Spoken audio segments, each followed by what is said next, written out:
eu espero que a Academia Paulista de Psicologia, que foi fundada no ano de 1979, tenha cumprido uma das suas principais finalidades, qual seja a de resgatar e preservar a memória da psicologia no Brasil, especialmente em São Paulo.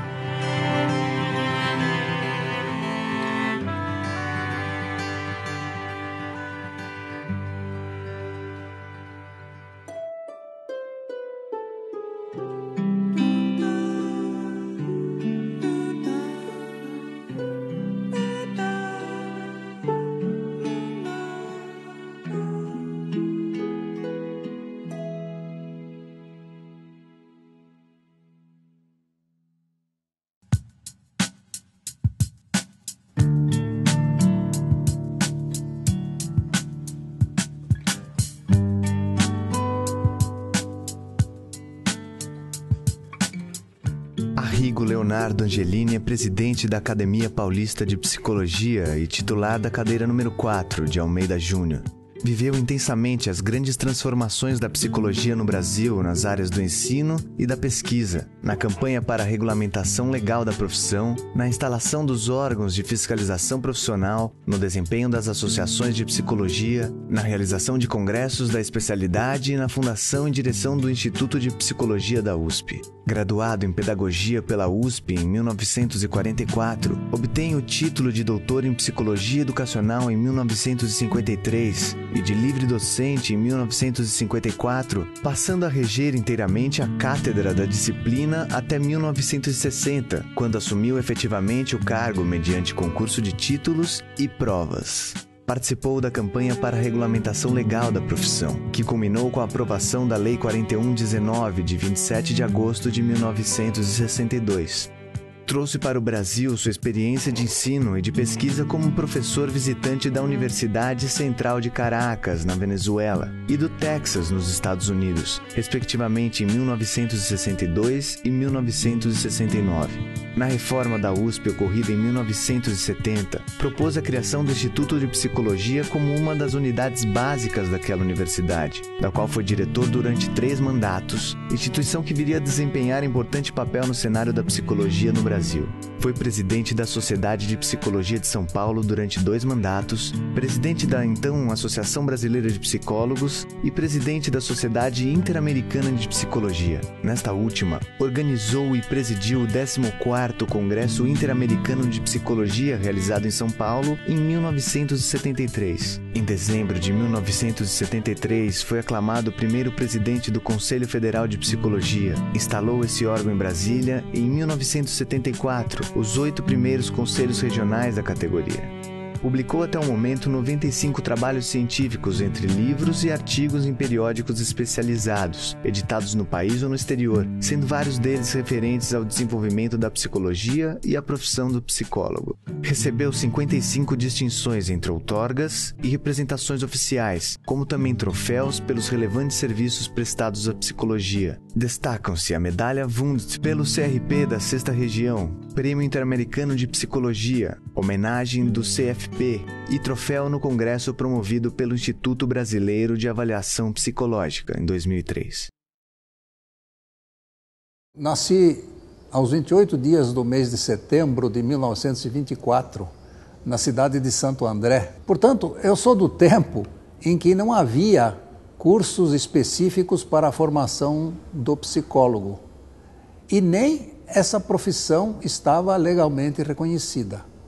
Na verdade, a psicologia aparecia como disciplinas dos cursos de educação, de filosofia ou de ciências sociais, especialmente dos primeiros. Por isso, eu acredito que é de interesse para os futuros psicólogos conhecer alguma coisa da história da psicologia no Brasil.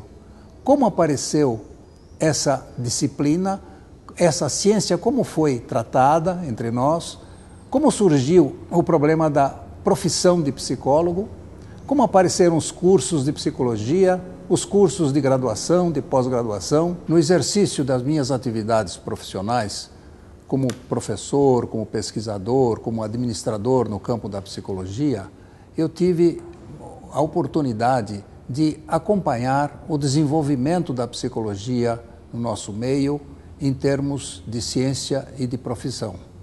Assim é que as grandes transformações da psicologia ocorridas, sobretudo na segunda metade do século passado, do século XX, podem dar uma ideia de como foi a expansão dos conhecimentos de psicologia, como se desenvolveu essa disciplina em termos de cursos, em termos da profissão que corresponde a essa ciência, em termos de atividades, congressos, reuniões, eventos, não é? Para o debate dos assuntos de psicologia e também em termos da grande expansão do mercado editorial.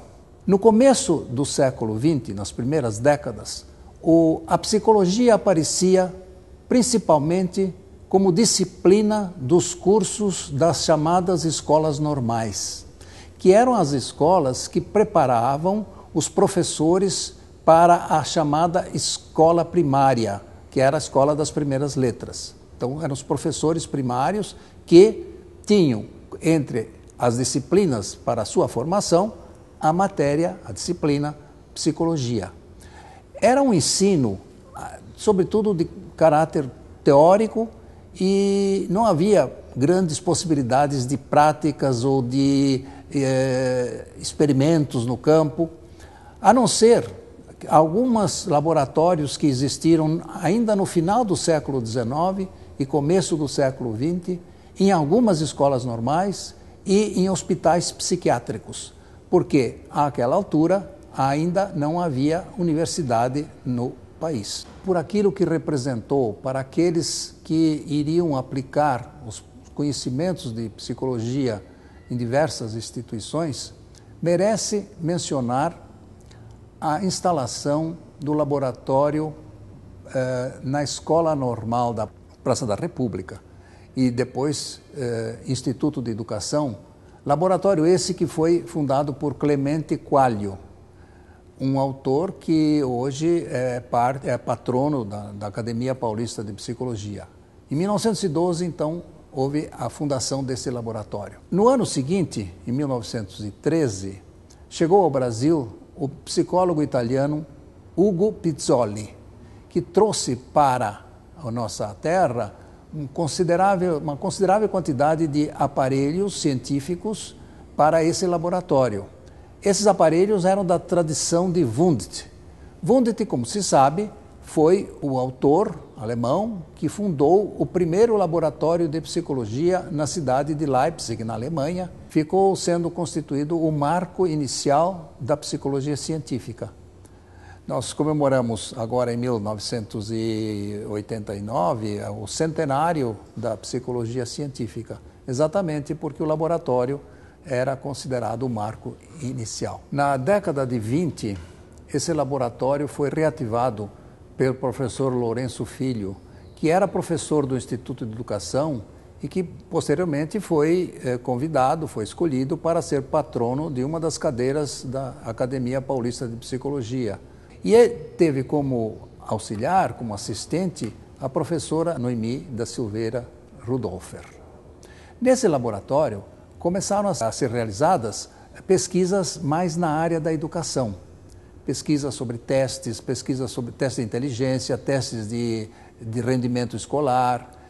E foi também aí que o professor Lourenço Filho organizou o seu teste, que foi conhecidíssimo, o teste ABC, que era um teste para verificação da maturidade para a aprendizagem de leitura e escrita. Esse teste teve uma repercussão muito grande, foi usado não só no Brasil, mas em vários países da América Latina. Em 1934, fundou-se a Universidade de São Paulo. E em 1938, o Instituto de Educação, que ficou sendo considerado uma instituição complementar da universidade, ele foi absorvido pela própria universidade e passou a constituir a seção de pedagogia da então Faculdade de Filosofia, Ciências e Letras da Universidade de São Paulo. E a professora Noemi se transferiu então para a Faculdade de Filosofia, para a cadeira de Psicologia Educacional, da qual eu fui assistente a partir de 1949. Naquela época, quem quisesse estudar psicologia deveria fazer o curso de pedagogia ou então de filosofia ou mesmo de ciências sociais, mas especialmente o de pedagogia, que era bastante carregado de disciplinas de natureza psicológica. E foi até nesse curso que eu me formei em graduação. Inicialmente eram feitas por aqueles formados pelas antigas escolas normais, que completavam a sua formação profissional no próprio ambiente de trabalho, em instituições que então existiam, instituições educacionais, instituições assistenciais e em serviços de psicologia, onde se fazia seleção de pessoal, não é? Como o Senai, o Senac, o IDORT, que eram instituições que faziam uso dos conhecimentos psicológicos. Posteriormente, com a criação da Faculdade de Filosofia e da seção de Pedagogia nesta faculdade, o ensino, então, já continuou em nível universitário nessa faculdade, nesses cursos. E aí, os formados por esses cursos é que iriam praticamente exercer atividades de psicologia. Porém, ainda não havia a profissão de psicólogo. Eram pessoas que trabalhavam em psicologia, mas não poderiam ser considerados profissionais da psicologia, pois que não havia ainda a profissão legalmente estabelecida. O desenvolvimento da psicologia em nosso meio se deu de uma forma bastante rápida e, inicialmente, pela contribuição até de alguns médicos e mesmo de engenheiros interessados em usar os conhecimentos psicológicos em instituições para a seleção de pessoal, para a verificação do rendimento no trabalho e assim por diante. Porém, foi aos educadores que se deveu a maior parte do desenvolvimento inicial da psicologia em nosso meio. Em 1958, começou a funcionar na então Faculdade de Filosofia, Ciências e Letras da Universidade de São Paulo um curso de psicologia, talvez um dos primeiros cursos de psicologia no Brasil, por iniciativa da professora Anita Cabral, que depois ficou participando também da nossa Academia Paulista de Psicologia, na cadeira número 17. Ela fez uma proposta à congregação da faculdade para que se criasse um curso de psicologia. Mas esse curso foi criado por uma lei de 1957, uma lei estadual de 1957, e começou a funcionar em 1958, no ano letivo de 58. Porém, era um curso mais acadêmico, era um curso teórico, e não formava o profissional da psicologia, não formava o psicólogo. O diplomado por este curso recebia o diploma de bacharel em psicologia, e este diploma não lhe dava nenhum direito de natureza profissional. Para esse curso, as duas cadeiras de psicologia existentes na Faculdade de Filosofia, Ciências e Letras, uma de psicologia geral, que era regida pela professora Anita Cabral, contratada para esse fim, e a outra que era regida já por mim, como professor catedrático, que era a cadeira de psicologia educacional. Essas duas cadeiras davam, então, todas as disciplinas desse curso inicial, que era de 3 anos apenas e, como eu disse, não formava o profissional psicólogo. Outra área pioneira da psicologia no nosso meio foi a da psicologia industrial, sobretudo em instituições onde se realizava a seleção de pessoal. Alguns engenheiros, como foi o caso do engenheiro Roberto Mange, que depois ficou sendo também um dos patronos da nossa academia, se interessavam pelo uso racional de conhecimentos psicológicos para a seleção de pessoal em certas instituições, como foi no caso do Mange, o Senai. No final da década de 50, aqueles que trabalhavam em psicologia no país, isto é, os professores universitários de psicologia, pessoas que trabalhavam em instituições, como eu disse, do Senai, o Senac, o IDORT, e certos institutos, como foi o caso do Instituto de Seleção e Orientação Profissional, o ISOP, no Rio de Janeiro, que era dirigido por um psiquiatra e psicólogo, que foi Emílio Mirey Lopes, o SOSP em Belo Horizonte, que também era um serviço de orientação profissional de Belo Horizonte, e alguns outros já existentes na Bahia e no Rio Grande do Sul, além de pessoas interessadas em psicologia, que trabalhavam também em instituições assistenciais, enfim, toda essa pleiade de pessoas que trabalhavam em psicologia começaram a sentir a falta da regulamentação da profissão de psicólogo. Uma regulamentação legal, por lei. E houve então a necessidade de se desenvolver uma verdadeira campanha, não é? Perante o Congresso Nacional, através da apresentação de anteprojetos para uma lei que regulamentasse a profissão de psicólogo no país e estabelecesse as condições para a formação desse profissional. Esta lei teve um trâmite demorado no Congresso Nacional, porque surgiu a resistência da área médica. Os médicos não admitiam que existisse uma profissão independente de psicólogo, exercendo as suas atividades que eles consideravam que eram atividades de natureza médica. Porque em psicologia, nós sabemos, existe uma área de psicologia clínica. Existem as psicoterapias, as formas de terapia, que são as psicoterapias, e os médicos admitiam que clínica é termo médico, terapia é termo médico. Então, o psicólogo, sim, ele pode atuar, porém, sob a supervisão de um médico. Com essa resistência médica, tivemos que eliminar do projeto de lei as expressões psicologia clínica e psicoterapia.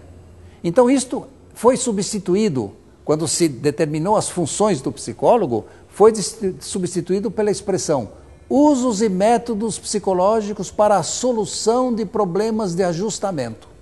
E nessa expressão, solução de problemas de ajustamento, estava então implicitamente incluída a psicologia clínica e as psicoterapias. A lei foi aprovada, mas só em 1962. Foi a lei número 4.119, de 27 de agosto de 1962.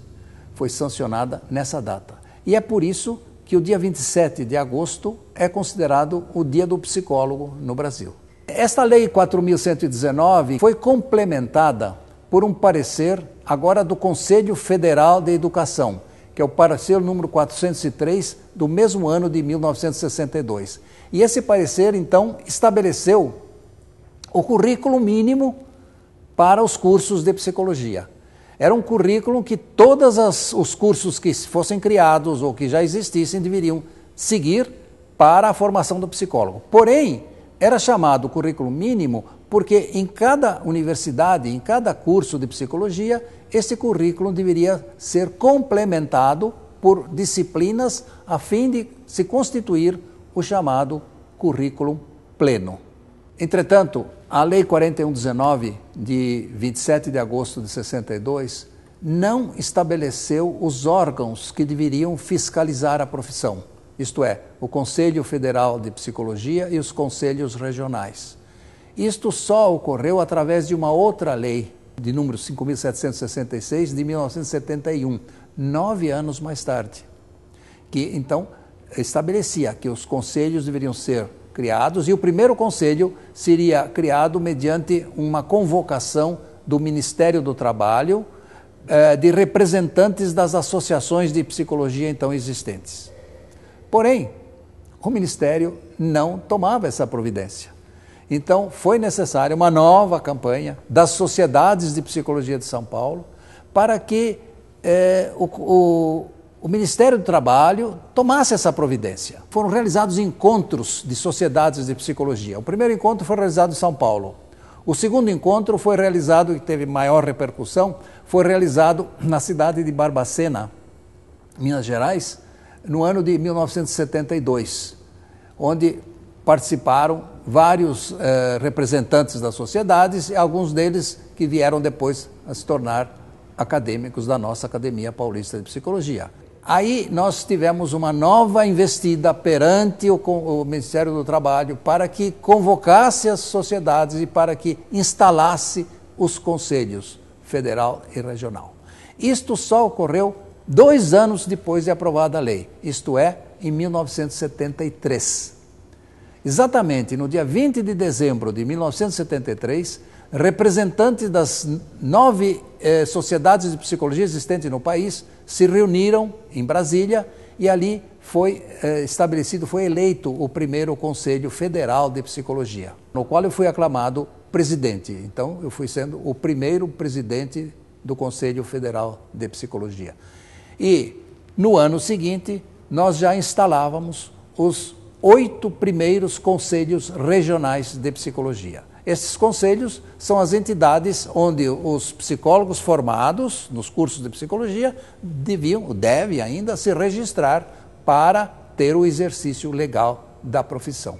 Após a aprovação da Lei 4.119, que, como eu disse, criou a profissão de psicólogo, surgiu um problema, que era daquelas pessoas que já vinham exercendo atividades de psicologia há muito tempo e era preciso dar uma solução para essas pessoas, porque não teria cabimento obrigar as pessoas que já vinham trabalhando em psicologia com muita eficiência, que tinham cursos no exterior ou que tinham doutorado em psicologia, pedir a essas pessoas que voltassem para a universidade a fim de fazer o curso de psicólogo que fora então criado. Por isso, o Ministério da Educação nomeou uma comissão de 5 professores de psicologia que foi presidida pelo professor Lourenço Filho e da qual eu também fiz parte, para examinar esses casos de pessoas que já vinham exercendo a profissão, embora, claro, não tivessem feito o curso de psicologia. Esta comissão trabalhou durante 2 anos examinando os pedidos, os requerimentos dessas pessoas que pretendiam um registro profissional independentemente de fazer um curso na universidade, um curso de psicologia recém-instalado. Mas essas pessoas deveriam ter, no mínimo, 5 anos de exercício em atividades de psicologia, mediante certificados, atestados fornecidos por instituições idôneas. Com a aprovação da lei, houve uma expansão dos cursos para a formação do psicólogo. Diferentes universidades passaram a instalar cursos para a preparação de psicólogos.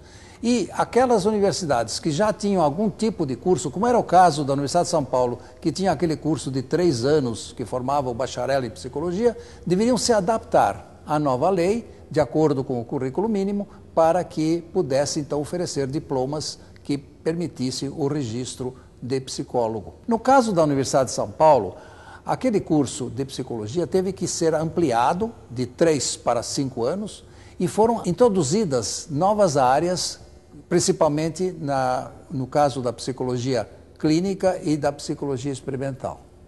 Em psicologia clínica foram contratados 3 professores, que depois vieram a pertencer à Academia Paulista de Psicologia. O professor Cícero Cristiano de Souza, que passou a lecionar psicopatologia. O professor Durval Marcondes, que se encarregou do ensino da psicanálise. E o professor Aníbal Silveira, que ficou sendo o patrono de uma das cadeiras da nossa academia, que se encarregava do ensino de técnicas projetivas, especialmente do teste de Rorschach. No caso da psicologia experimental, a Faculdade de Filosofia, Ciências e Letras, que então ministrava o curso de psicologia, contratou um psicólogo americano famoso, que foi o professor Fred Keller, da Universidade de Columbia de Nova York. Ele veio para o Brasil no começo da década de 60, fixou-se na Universidade de São Paulo, depois ele participou também na Universidade de Brasília. E ele tinha tido lá nos Estados Unidos alguns brasileiros que se dirigiram aos Estados Unidos com bolsas de estudos para estudar psicologia em nível de pós-graduação e que retornaram ao país para trabalhar como assistentes do professor Keller. O professor Keller, que foi discípulo do Skinner, usava, não é, o método behaviorista, a técnica behaviorista com estudos com animais. Por isso, a faculdade teve que providenciar ambientes próprios, biotérios, laboratórios, para as pesquisas do professor Keller. E houve, na ocasião, um grande entusiasmo pela psicologia behaviorista, pelo behaviorista de psicologia, a ponto de que os que praticavam esse modelo, os que defendiam esse modelo, achavam que a única forma de se fazer ciência em psicologia seria através de experimentos de tipo behaviorista com o uso de animais. Evidentemente, foi um exagero, não é? Foi uma posição um pouco exclusivista, não é, dessas pessoas que gostavam, que admiravam, que seguiam a metodologia behaviorista. No ano de 1968, repercute no Brasil um amplo movimento estudantil iniciado na França, pelo qual os estudantes pretendiam uma democratização da universidade. Isto é, eles pretendiam que os estudantes participassem de todas as decisões da universidade, participassem dos conselhos, das congregações, de todas as atividades da universidade. Num certo sentido, numa inversão da estrutura existente e dos valores que até então se admitia. Mas esse movimento, na Universidade de São Paulo, teve um mérito, qual seja o do Conselho Universitário da Universidade, que é o órgão máximo de decisão da universidade, chamar a si uma reforma, não é, da própria universidade, atendendo, em parte, a reivindicação estudantil. E, através de reuniões havidas no Conselho Universitário durante o ano de 1969, foram propostas modificações no Estatuto da Universidade e nas disposições que regulamentam a atividade universitária. Esta reforma foi aprovada e entrou em vigor no dia 1º de janeiro de 1970. Algumas modificações importantes foram introduzidas na universidade. Em primeiro lugar, houve um desdobramento da então Faculdade de Filosofia, Ciências e Letras em vários institutos, em várias escolas. Foi aí que então se criou o Instituto de Física, o Instituto de Química, o Instituto de Matemática, o Instituto de Geociência, o Instituto de Ciências Biológicas, a Faculdade de Educação e assim por diante. Porque todas essas áreas estavam antes englobadas na Faculdade de Filosofia, Ciências e Letras. E essa faculdade ficou apenas com Letras e Ciências Humanas. Então ficou sendo uma faculdade de Filosofia, Letras e Ciências Humanas, como é até hoje. Nessa oportunidade, nós vislumbramos o momento preciso para se criar um Instituto de Psicologia na Universidade de São Paulo, porque era a situação ideal para se criar, já que se faz uma reforma da universidade, já que são criadas tantas unidades novas, por que não criar um Instituto de Psicologia? E nós fizemos essa proposta. Porém, houve uma resistência muito grande por parte do Conselho Universitário. Porque neste conselho, evidentemente, não havia professores de psicologia. Eram professores das mais variadas disciplinas, não é? De outras faculdades, etc. E eles não entendiam por que uma disciplina considerada por eles, psicologia, deveria ter um instituto. Eu disse, mas isso será então vamos criar então tantos institutos conforme as disciplinas ensinadas na universidade. E nós tivemos então um trabalho para o qual colaborou também o professor Samuel Fron Neto, que veio participar também da Academia Paulista de Psicologia. Aliás, ele foi um dos presidentes da nossa academia. E naquela ocasião ele era meu assistente na Cátedra de Psicologia Educacional. E fizemos, então, um movimento, inclusive com artigos de página toda no estado de São Paulo, mostrando para as autoridades universitárias que era importante, era necessário criar um instituto de psicologia, que é o que ocorria nas maiores universidades do mundo inteiro. Nós não podíamos admitir a psicologia como uma área, um departamento de alguma outra escola. Porque os professores do Conselho Universitário diziam, não, vamos colocar a psicologia na Faculdade de Educação. Mas a Faculdade de Educação poderia ter a psicologia educacional, mas não a psicologia clínica, a psicologia social, a psicologia experimental e assim por diante. Aí eles diziam, bem, então vamos colocar nas ciências biológicas. Não, mas a psicologia não é só ciência biológica, ela é ciência humana também, é ciência social também. E aí, com esta dificuldade de colocar a psicologia aqui ou acolá, nós conseguimos convencer o Conselho Universitário, a duras penas, para que se criasse um instituto de psicologia à parte, como uma unidade básica da universidade, onde seriam estudados os assuntos de psicologia, onde seriam feitos os experimentos de psicologia, onde seria prestado o serviço à comunidade em aplicações de psicologia. Mas a votação para que se criasse esse Instituto de Psicologia ocorreu numa sessão do Conselho Universitário em que compareceram 25 conselheiros. E feita a votação, se criaria ou não o Instituto de Psicologia, o resultado foi 13-12. 13 a favor, 12 contra. Então, por um voto, nós criamos o Instituto de Psicologia. E, diga-se de passagem, veio a se constituir em 4 departamentos e hoje representa um marco muito importante no cenário da psicologia em termos de instituições no Brasil. Graças aos cursos que ministra, em graduação e pós-graduação, aos trabalhos de pesquisa que realiza, à participação dos seus docentes em congressos nacionais e internacionais e as publicações em revistas especializadas de psicologia. E esse instituto eu tive a honra de ser 3 vezes diretor, em 3 mandatos. Eu instalei o instituto a partir de 1970 e exerci 2 outros mandatos na direção, montando então todos os departamentos e especialmente esta biblioteca central do instituto, que é considerada hoje a melhor biblioteca especializada em psicologia no país, e não só no país. Informa-me a diretora da biblioteca que até na América Latina é considerada a melhor biblioteca.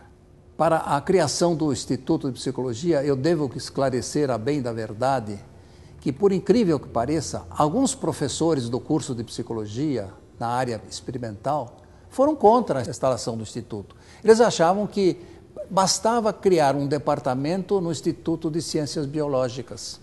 Isto porque eles estavam tendo uma posição muito exclusivista. Achavam que lá no Instituto de Ciências Biológicas eles iriam ter melhores condições de laboratórios, de biotérios, toda a parte biológica da psicologia. Mas, a despeito dessa posição, venceu a nossa posição de se criar um Instituto de Psicologia. Porque a psicologia é muito mais ampla do que a psicologia experimental de base animal. Não é? A psicologia tem as áreas sociais, as áreas educacionais, as áreas clínicas e não pode ficar reduzida só à parte laboratorial e experimental. A partir da Lei 4119, houve uma grande expansão dos cursos de psicologia no país. E houve um desenvolvimento de várias áreas de especialização, e houve também um aumento considerável de publicações, não é? Sobre assuntos de psicologia. Inicialmente, publicações como divulgação, livros de divulgação para o grande público, mas também começaram a aparecer livros mais especializados, não é? E revistas também específicas na área de psicologia. Mas uma das consequências dessa evolução da psicologia em nosso meio foi a realização de congressos de psicologia e de outras reuniões científicas para o debate de assuntos de natureza psicológica. Eu me refiro aos congressos de psicologia escolar e educacional, ao congresso de psicologia hospitalar, aos congressos de psicanálise, aos congressos que cuidam de técnicas psicológicas, de avaliação psicológica e assim por diante. Eu quero me referir aos congressos interamericanos de psicologia. Em 1951, na cidade do México, foi fundada a Sociedade Interamericana de Psicologia. E esta sociedade, além de outras atividades, tem como escopo principal a realização dos congressos interamericanos de psicologia.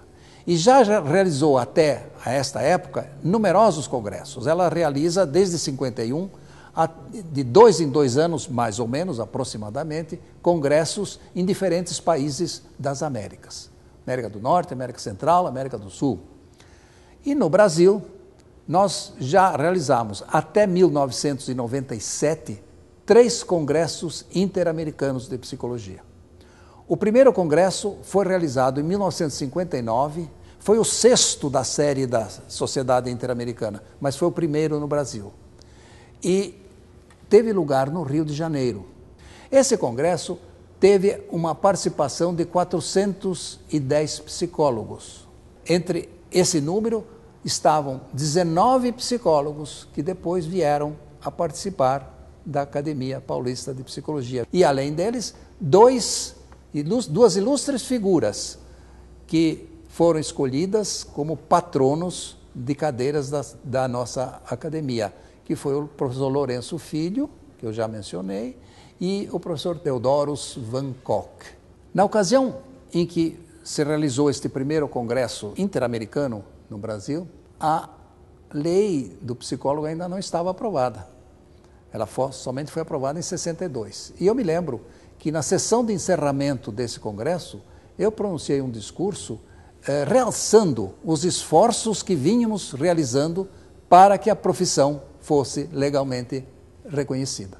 O segundo congresso se deu em abril de 1973 e foi realizado em São Paulo, no Palácio de Convenções do Anhembi. Na ocasião, eu era presidente da Sociedade Interamericana de Psicologia. Foi um congresso enorme, foi o maior congresso até então realizado pela Sociedade Interamericana de Psicologia. Dele participaram cerca de 3.000 psicólogos de vários países das Américas e de vários estados do Brasil. Inclusive, 35 psicólogos que posteriormente vieram ocupar cadeiras da Academia Paulista de Psicologia. No ano de 1997, realizou-se também em São Paulo, na PUC, o 3º Congresso Interamericano de Psicologia realizado no Brasil. Foi igualmente um congresso maravilhoso, com uma participação imensa de psicólogos de vários estados do Brasil e de vários países das Américas. Basta dizer que nesse congresso foram apresentados cerca de 2.800 trabalhos de psicologia. Outra indicação da evolução da psicologia no Brasil reside na extraordinária expansão do mercado editorial, a partir das primeiras décadas do século XX. A bibliografia disponível para os interessados em assuntos de psicologia, no começo do século XX, era extremamente reduzida. Assuntos de natureza psicológica apareciam nos livros de educação, naturalmente na área educacional, de psicologia educacional. Assim é que autores nessa área de educação inseriam nos seus livros, eventualmente, temas de psicologia, como foi o caso, por exemplo, de Fernando de Azevedo, que é um dos patronos da nossa academia e que escreveu, entre outros livros, o seu livro Educação e seus Problemas. Ou foi também o caso do educador Anísio Teixeira, escreveu o livro Educação Progressiva, em 4ª edição no ano de 1954. Ou ainda os livros produzidos por Celso Kelly, que escreveu, entre outros, a obra em Educação Social, publicada em 1934. Ou também Almeida Júnior, que também veio ser um dos patronos da nossa academia e que escreveu, entre os seus livros, um deles intitulado A Escola Pitoresca. Em termos de livros, começam depois a aparecer obras mais específicas de psicologia. Uma obra que merece referência é a da professora Noemi da Silveira Rudolfer. Escreveu o seu livro Introdução à Psicologia Educacional, publicado originalmente em 1938 e em 2ª edição em 1961. Outro autor, também já com obras com títulos mais específicos da psicologia, foi Arthur Ramos, que escreveu Educação e Psicanálise, em 1934, e um outro livro, A Criança Problema, escrito em 1939. Além desses dois nomes, podemos citar o nome de Silvio Rabello, que publicou um trabalho intitulado Psicologia do Desenho Infantil, em 1935. E um outro trabalho, intitulado A Psicologia da Infância, em segunda edição, em 1943. E ainda um terceiro trabalho, A Representação do Tempo na Criança, publicado em 1938. Mas os estudiosos de psicologia na época, se quisessem se aprofundar um pouco mais em assuntos de psicologia, teriam que se valer de uma bibliografia estrangeira, que já existia em termos de traduções, especialmente de obras editadas na Europa, e notadamente na França. Assim é que tivemos a obra de Henri Pierron, que foi publicada no Brasil com o título de Psicologia do Comportamento, no ano de 1957, já a tradução em 57. Ou então a obra de Henri Vallon, intitulada Manual de Psicologia, aqui publicado em 1956. Ou ainda Princípios de Psicologia Aplicada, do próprio Henri Vallon, em 1939. Ou ainda os livros de Paul Guillaume, como A Formação dos Hábitos, tradução de 1939. Ou A Psicologia da Forma, traduzido em 1961. Ou ainda Manual de Psicologia, em tradução de 1956. E além de alguns outros mais. Em termos de revistas que publicam artigos de psicologia, também nós tivemos a situação de que, no começo, nas primeiras décadas de 20, eram as revistas de educação que traziam artigos de natureza psicológica. Assim é que nós podemos citar, por exemplo, a revista que tinha por título Educação, publicada pela Diretoria-Geral do Ensino do Estado de São Paulo. Ou uma outra revista de nome A Escola Nova. Ou ainda a revista do INEP, do Instituto Nacional de Estudos Pedagógicos do Ministério da Educação, que publicava também artigos, eventualmente artigos de natureza psicológica. Nessas revistas participavam como autores dos artigos Lourenço Filho, a Noemi Silveira Rudolfer, Almeida Júnior, além de outros professores das então escolas normais de que eu já falei. Mais tarde surgiram já revistas com título de psicologia. E eu vou citar apenas algumas que tiveram uma importância muito grande no desenvolvimento da psicologia no nosso meio. Assim é que no Rio de Janeiro publicou-se pelo Instituto de Seleção e Orientação Profissional, o ISOP, uma revista denominada Arquivos Brasileiros de Psicotécnica. Esta revista teve outros dois nomes. Depois ela passou a ser publicada com o nome de Arquivos Brasileiros de Psicologia Aplicada. E, finalmente, é publicada até hoje com o nome simplesmente de Arquivos Brasileiros de Psicologia. Além dessa revista, cumpre mencionar uma revista que foi publicada durante vários anos na PUC de São Paulo, sob a direção do professor Enzo Azzi, que veio a ser também um acadêmico da nossa academia, que foi a revista de Psicologia Normal e Patológica, que abrigou artigos de vários psicólogos durante vários anos. Infelizmente, essa revista foi descontinuada. Além destas duas revistas já mencionadas, cabe citar o Boletim da Sociedade de Psicologia de São Paulo, que neste ano de 2005 completa 60 anos de existência. E este boletim é publicado ininterruptamente desde o ano de 1945. Cabe mencionar também o nosso boletim, quer dizer, o boletim da Academia Paulista de Psicologia, que é publicado já também ininterruptamente durante 24 anos. Eis aí, em rápidas pinceladas, alguns fatos da história da psicologia em nosso meio.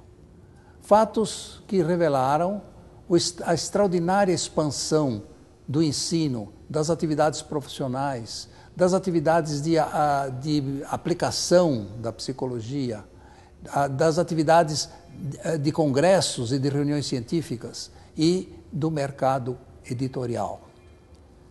Assim, eu espero que a Academia Paulista de Psicologia, que foi fundada no ano de 1979, tenha cumprido uma das suas principais finalidades, qual seja a de resgatar e preservar a memória da psicologia no Brasil, especialmente em São Paulo.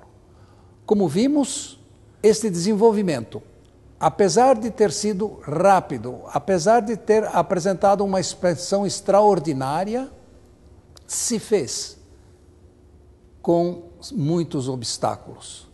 Eu mencionei várias campanhas que representaram resistências para a evolução da psicologia, para a evolução da profissão em nosso meio. Primeiro, uma campanha para que se aprovasse uma lei que regulamentasse a profissão de psicólogo e estabelecesse as condições para a formação desse profissional.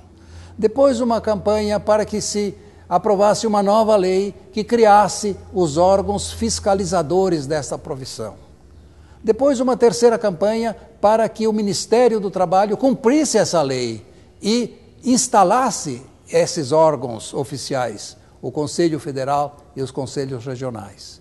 E, falando agora em termos da Universidade de São Paulo, a campanha que tivemos que desenvolver arduamente, intensivamente, para que fosse criado um Instituto de Psicologia na Universidade de São Paulo, como uma unidade básica devotada ao ensino, à pesquisa, à prestação de serviços nessa área do conhecimento.